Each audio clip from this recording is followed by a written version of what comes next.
يا أيتها النفس المطمئنة ارجعي إلى ربك راضية مرضية فادخلي في عبادي وادخلي جنتي. صدق الله مولانا العظيم وصدق رسوله النبي الكريم ونحن على ذلك لمن الشاهدين والشاكرين والذاكرين والحمد لله رب العالمين. سبحانك لا علم لنا إلا ما علمتنا إنك أنت العليم الحكيم. رب اشرح لي صدري ويسر لي أمري واحلل عقدة من لساني يفقهوا قولي. اللهم صل على سيدنا محمد وعلى آل سيدنا محمد كما صليت على إبراهيم وعلى آل إبراهيم إنك حميد مجيد. اللهم بارك على محمد وعلى آل محمد كما باركت على إبراهيم وعلى آل إبراهيم إنك حميد مجيد. بلغ العلا بكماله كشف الدجى بجماله حسنت جميع خصاله صلوا عليه وآله. سلموا يا قوم بارك صلوا على صدر الأمين مصطفى ما جاء إلا رحمة للعالمين. मैं दूर हो मजबूर हो ऐ सैयद आलम दीदार दिखा दे मेरी आवाज सुना दो दीदार दिखा दे मेरी आवाज सुना दो. मैं सूरत यूसुफ को नहीं चाहने वाला मैं कोई इसकी मानंद नहीं आशिक लैला मैं कोई इसकी मानंद नहीं आशिक लैला. अल्हम्दुलिल्लाह रब्बुल आलमीনের দরবারে অসংখ্য অগণিত শুকরিয়া যে আল্লাহ পাক রব্বুল আলামিন আমাকে আপনাকে দ্বীনের নিসবতে দাওয়াত ও তাবলীগের নিসবতে কোরআনে কারীমের নিসবতে রব্বুল আলামিন পবিত্র জুমার দিন আল্লাহ তাআলার ঘরে আসবার বসবার তৌফিক দান করেছেন। এর জন্য সবাই অন্তর থেকে শুকরিয়া আদায় করি আলহামদুলিল্লাহ। আল্লাহ পাক রব্বুল আলামিন আমাদেরকে মহব্বত করে যাচাই করে বাছাই করে আল্লাহ পাক রব্বুল আলামিনের ঘরে নিয়ে আসছে। আল্লাহ পাক রব্বুল আলামিন বলেন আমি যে বান্দাকে মহব্বত করি ভালোবাসি তাকে আমার ঘরে আসবার বসবার তৌফিক দান করে দিই। তো আপনাদের সামনে আমি কয়েকখান আয়াত তেলাওয়াত করছি। রব্বুল আলামিন যদি আমাকে তৌফিক দান করে অল্প সময়ের মধ্যে কোরআন ও হাদিস থেকে দুই চারটা কথা বলবো ইনশাআল্লাহ। রব্বুল আলামিন কোরআন কারীমের মধ্যে বলেন ইয়া আইয়ুহান নাফসুল মুতমাইন্নাহ ইরজিই ইলা রাব্বিকি রাদিয়াতাম মারদিয়া ফাদখুলি ফি ইবাদি ওয়াদখুলি জান্নাতি। হে আমার প্রশান্ত মন তুমি আমার দিকে চলে আসো, তুমি তোমার নিজ প্রতিপালকের দিকে চলে আসো। এরকম ভাবে আসবা, সুন্দর ভাবে আসবা, আমি রব্বে কারীমের দিকে সুন্দর ভাবে আসবা এবং আমরা নেক বান্দাদের অন্তর্ভুক্ত হয়ে যাও এবং জান্নাতে প্রবেশ করো।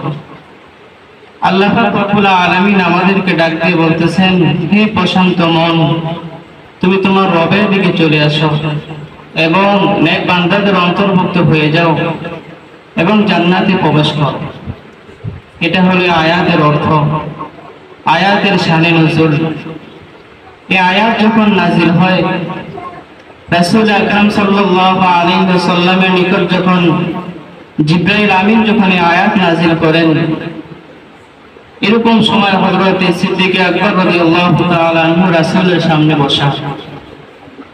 হযরত আবু বকর সিদ্দিক রাদিয়াল্লাহু তাআলা আনহু বলতেছেন, ইয়া রাসূলুল্লাহ, আল্লাহ তাআলার কথা এত সুন্দর, আল্লাহ তাআলার বাণী এত সুন্দর। এই কথা শুনে আল্লাহ রাসূল সাল্লাল্লাহু আলাইহি ওয়াসাল্লাম বলতেছে, আবু বকর, একদিন তোমাকেও আল্লাহ তাআলা এটা বলবে যে আবু বকর তুমি চলে আসো, জান্নাতে প্রবেশ করো। তো আজকে আমার আলোচ্য বিষয় হলো নফস সম্পর্কে, যে নফস মানুষকে কি কি ক্ষতি করে, কি কি উপকারিতা দেয়, এই সম্পর্কে আমার আলোচনা। আমাদের মধ্যে একটা নফস আছে, একটা গোশতের টুকরা আছে।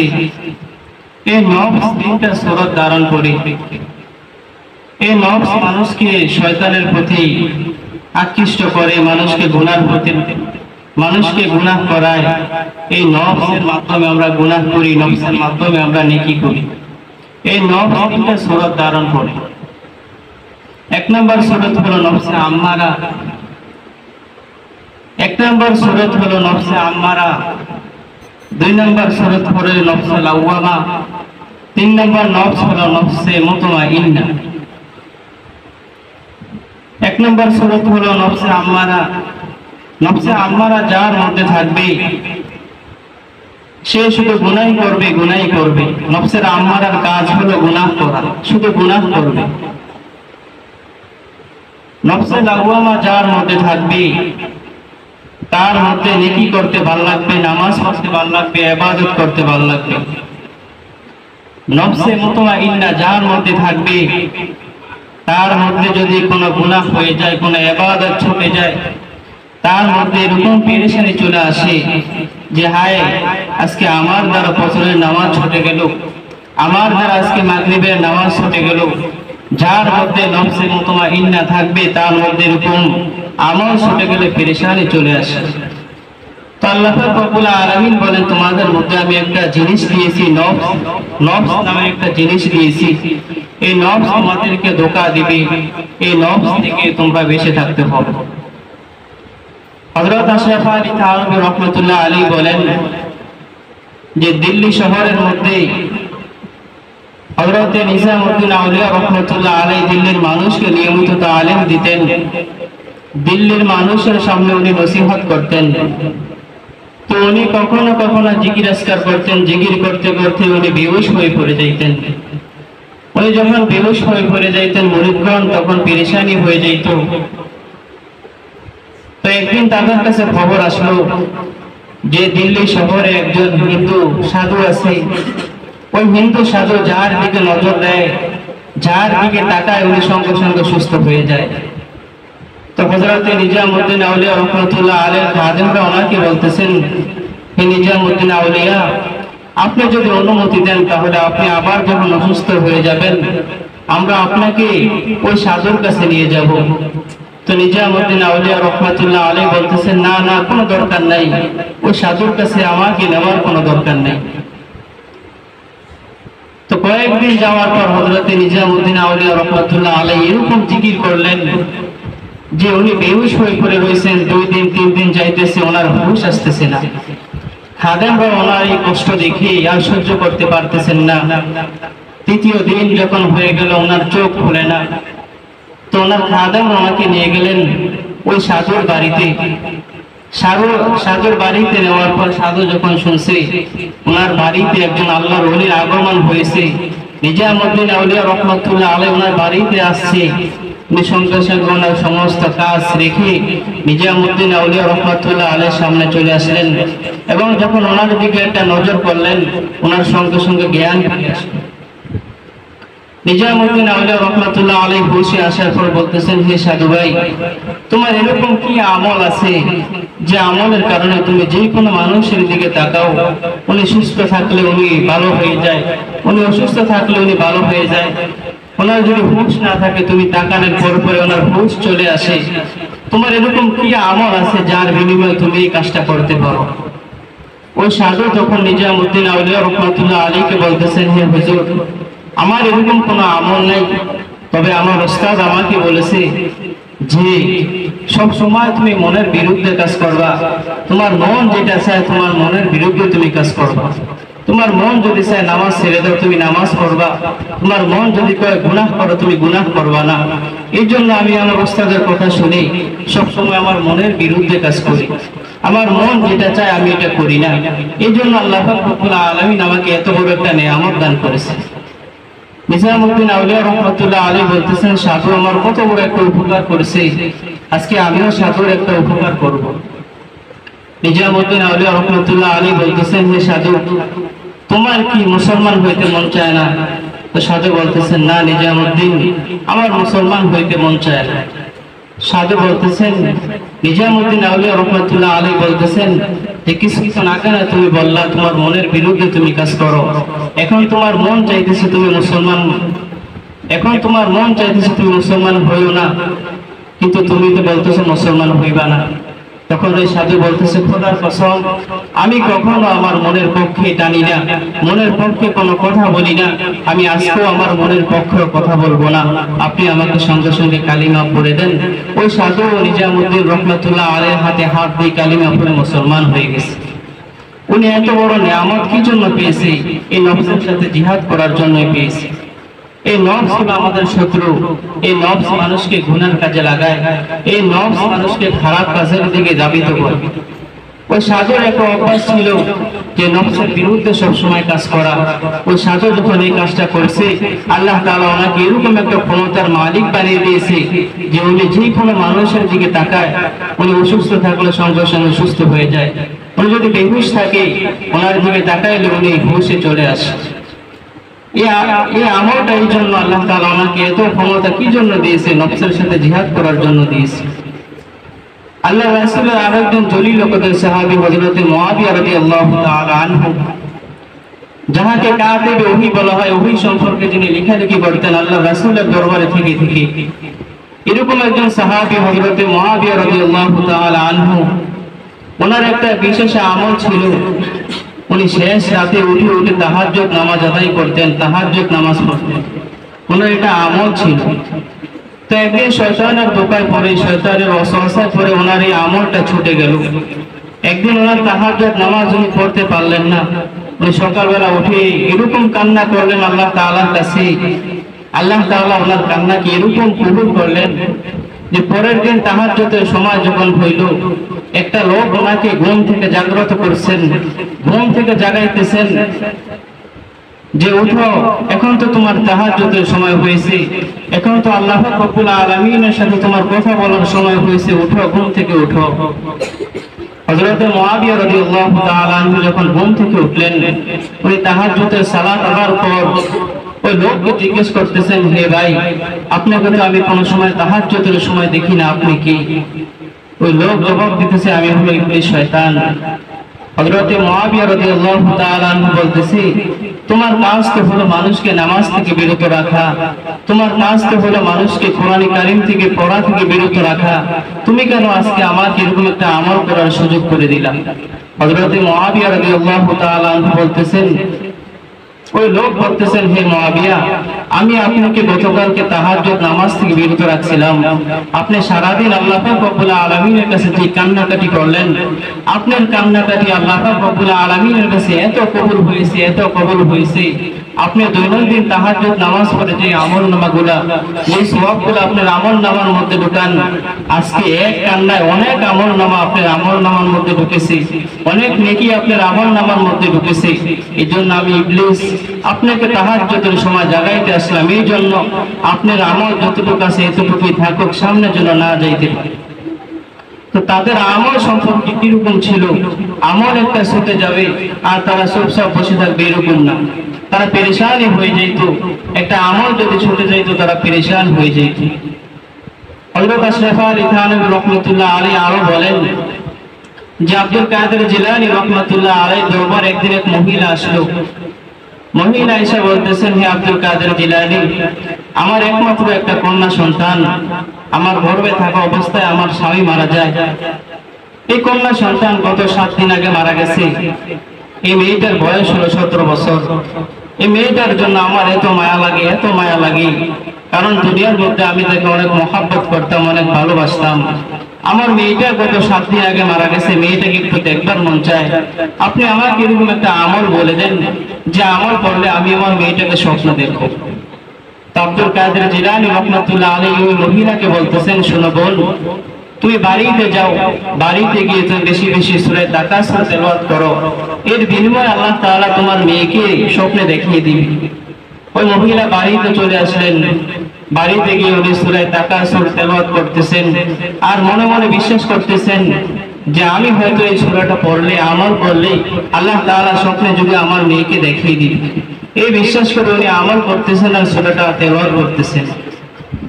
কয়েকদিন যাওয়ার পর ওই মহিলা স্বপ্নে দেখতেছে ওনার মেয়ে জাহান্নামের মধ্যে আযাবের মধ্যে রয়েছে, জাহান্নামের আগুন ওই মহিলাকে স্পর্শ করতেছে। আর জাহান্নাম থেকে ওই মেয়ে তার মাকে বলতেছেন, হে মা, দুনিয়ার মধ্যে আপনি আমাকে অনেক মহব্বত করতেন, আপনি আমাকে অনেক ভালোবাসতেন, আমার কোনো কষ্ট আপনি সহ্য করতে পারতেন না, আপনি এখন আমাকে জাহান্নামের আগুন থেকে বাঁচান। মেয়ে শুধু এটা করতেছে আর কাঁদতেছে। তখন ওই মহিলার ঘুম ভেঙে গেল। সকালবেলা উনি আব্দুল কাদের জিলানীর দরবারে চলে গেলেন যে হুজুর, আপনি তো আমাকে একটা আমল দিয়েছেন, ওই অনুযায়ী আমি আমল করেছি, আমার মেয়েকে আমি স্বপ্নে দেখেছি, আমার মেয়ে জাহান্নামের মধ্যে আযাব ভোগ করতেছে, এখন আমি কি করব? আব্দুল কাদের জিলানী রাহমাতুল্লাহ আলাইহির মহিলাকে বলতেছেন যে তোমার মেয়েকে দুনিয়া থাকা অবস্থায় কোরআন কারীম তেলাওয়াত করতো, তুমি কি তোমার মেয়েকে কোরআন কারীম শিখাইছো? ওই মহিলা বলতেছেন, আমি তো আমার মেয়েকে কোরআন কারীম শিখাই না। আব্দুল কাদের জিলানী রাহমাতুল্লাহ আলাইহি আবার বলতেছেন, তোমার মেয়ে দুনিয়ায় থাকা অবস্থায় তুমি কি তোমার মেয়েকে নামাজের কথা বলছো? ওই মহিলা বলতেছেন, আমি তো আমার মেয়েকে নামাজের কথা বলি না। আব্দুল কাদের জিলানী রাহমাতুল্লাহ আলাইহি বলতেছেন, তোমার মেয়ে দুনিয়ায় থাকা অবস্থায় তুমি কি তোমার মেয়েকে ইবাদত করার জন্য বলছো? ওই মহিলা বলতেছেন, আমি তো কিছুই করি না, কিছুই বলি না। তখন আব্দুল কাদের জিলানী রাহমাতুল্লাহ আলাইহি বলতেছেন যে এখন তোমার মেয়ের যে শাস্তি হওয়া দরকার, উনি জাহান্নামের মধ্যে শাস্তি ভোগ করতেছে। এরকম সময় মা বলতেছেন, ওই মহিলা বলতেছেন যে আমার মেয়ে দুনিয়ার মধ্যে নিজের নফস যেভাবে চলার জন্য বলেছে, নিজের মন যেভাবে চলার জন্য বলেছে, এই জন্যই চলছে। এই জন্য হয়তো আল্লাহ রাব্বুল আলামিন জাহান্নামের মধ্যে ওনাকে শাস্তি দিয়েছে।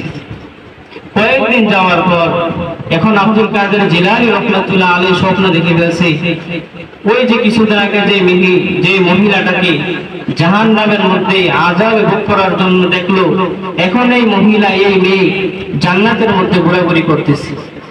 আব্দুল কাদের জিলানী রাহমাতুল্লাহ আলাইহি বলতেছেন, হে বোন, তোমাকে কিছুদিন আগে তোমার মা দেখলো তুমি জাহান্নামের মধ্যে ঘোরাঘুরি করতেছো, জাহান্নামের মধ্যে শাস্তি ভোগ করতেছো। এখন আমি আবার তোমাকে দেখতেছি তুমি জান্নাতের মধ্যে ঘোরাঘুরি করতেছো, কেমনে তুমি জান্নাতে আসলা? তখন ওই মেয়ে বলতেছেন, হে আব্দুল কাদের জিলানী, আমার মা যে আমাকে জাহান্নামের মধ্যে দেখছে এটাও সত্যি, আর আপনি যে আমাকে জান্নাতের মধ্যে দেখতেছেন এটাও সত্যি। কারণ এই কবরের পাশ দিয়ে কিছুদিন আগে কিছু তলেব ইলম গিয়েছিল, তারা আমাদের জন্য এখানে দাঁড়িয়ে দাঁড়িয়ে কিছু দোয়া করেছিল। এই জন্য আল্লাহ তাআলার দোয়ার বিনিময়ে আমাদের সবাইকে, এই কবরস্থানের ভিতরে যত মানুষ ছিল সবাইকে মাফ করে দিয়েছে। তাহলে এই কথা আমরা কি বুঝলাম? ওই মেয়েটা দুনিয়ায় থাকতে নিজের নফস যেভাবে চলার জন্য বলেছে, নিজের মন যেভাবে চলার জন্য বলেছে, এই দুনিয়ার থেকে ওই মহিলা এইভাবেই চলছে। এই জন্য আল্লাহ তাআলা ওনার মৃত্যু হওয়ার সাথে সাথে ওনাকে জাহান্নামের মধ্যে নিক্ষেপ করেছে। শুধু তাই না, যদি আমরাও যদি এইভাবে চলি, নিজের মন যেভাবে চায়, মন চাইতেছে গুনাহ করো, আমরা গুনাহ করতেছি, মন চাইতেছে নামাজ ছেড়ে দাও, আমরা নামাজ ছেড়ে দিতেছি, আমাদের অবস্থা এরকম হবে। আল্লাহ পাক রব্বুল আলামিন আমাদের সাথে এরকম ব্যবহার করবে। কিতাবের মধ্যে পাওয়া যায় যে একবার ইমাম আবু হানিফা রাহমাতুল্লাহ আলাইহি বলেন, আমার দরবারে এক পণ্ডিত আসলো।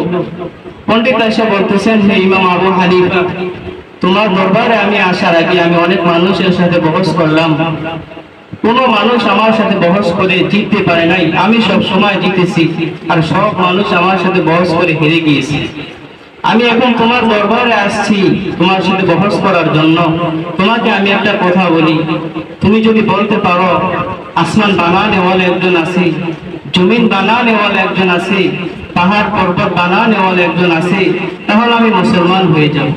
আমি বিশ্বাস করি না যে আসমান বানানে ওয়ালা একজন আছে, আমি বিশ্বাস করি না জমিন বানানে ওয়ালা একজন আছে।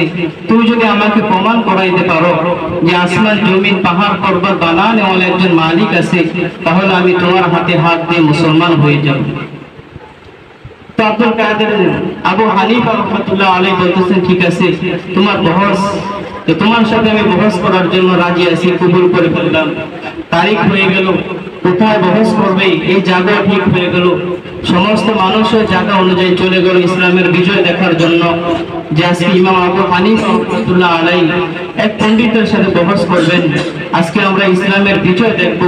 সবাই চলে গেলেন ওই জায়গা অনুযায়ী, সবাই চলে আসেন, কিন্তু ইমাম আবু হানিফা রাহমাতুল্লাহ আলাইহি এখনো আসতেছে না। আর ওই পণ্ডিত বলতেছে, হয়তো তোমাদের হুজুর, তোমাদের আবু হানিফা হয়তো ভয় পেয়েছে আমার সাথে বহস করার জন্য, উনি ভয় পেয়েছে এজন্য আসতেছে না। কিছুক্ষণ পর ইমাম আবু হানিফা রাহমাতুল্লাহ আলাইহি মজলিসের মধ্যে এসে বলতেছেন, আমাকে ক্ষমা করে দিবেন, আসলে আমার বাড়ি থেকে এখানে আসার সময় একটা নদী পড়ে, আমি যখন এই নদীর কাছে আসলাম, আমি দেখতেছি নদীর ঘাটে কোনো নৌকা নাই, মাঝিও নাই। এখন আমি কি করব? হঠাৎ দেখতেছি একটা গাছ হঠাৎ করে ফিরে গেল, হঠাৎ করে দেখি গাছ থেকে তক্তা হয়ে গেল, হঠাৎ করে দেখি তক্তা নৌকা হয়ে গেল। এই নৌকা দিয়ে আমি পার হয়ে আপনাদের দরবারে আসলাম, মজলিসে আসলাম। যখন এই কথা পণ্ডিত শুনলো, পণ্ডিত বলতেছে, আমি কোন পাগলের সাথে বহস করতে আসলাম? আমি কার সাথে বহস করতে আসলাম?